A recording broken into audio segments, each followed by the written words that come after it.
एक गांव की बात है। उस गांव में दो दोस्त रहते थे। उनकी दोस्ती बहुत ही गहरी थी। एक दिन दोनों दोस्त अपने खेत का काम करके घर की ओर लौट ही रहे थे, तभी अचानक उनको रास्ते में एक बूढ़ी औरत दिखती है, जो कि अपने लकड़ी के गुच्छे को उठाने की कोशिश कर रही होती है। उतने देर में दोनों बुढ़िया के पास जाकर पहुंचते हैं और बोलते हैं, माँ जी, आपको कोई मदद तो नहीं ना चाहिए? अगर आपको कोई मदद चाहिए तो हम लोग उससे बोल दो, हम आपकी मदद कर देंगे। अरे बेटा, मुझे मेरे घर तक छोड़ाओ। मेरा घर जंगल के उस पार है। तब सोहन बोलता है, पर माँ जी, हमको नहीं पता कि आपका घर कहाँ पर है। मैं जंगल के उस पार एक छोटी सी कुटिया में रहती हूँ। तब रामू बोलता है, अरे सोहन, चलो इन माँ जी की मदद कर देते हैं। वैसे भी ये बहुत बूढ़ी हैं और लाचार भी हैं।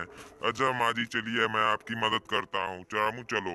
ऐसा बोलकर रामू अपने कंधे पर वो लकड़ी की बोझी उठाकर उस बुढ़िया के घर पे चला जाता है।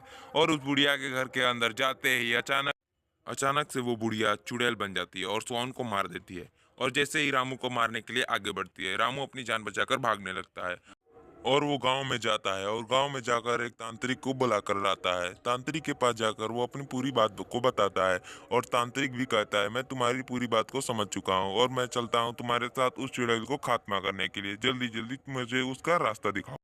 ऐसा कहते हुए रामू उस तांत्रिक को अपने साथ लेने जाता है और उसी घर में जाकर वो तांत्रिक जल्दी जल्दी अपना मंत्र पढ़ने लगता है। अचानक रामू के सामने वही चुड़ैल आ जाती है और जोर जोर से हंसने लगती है।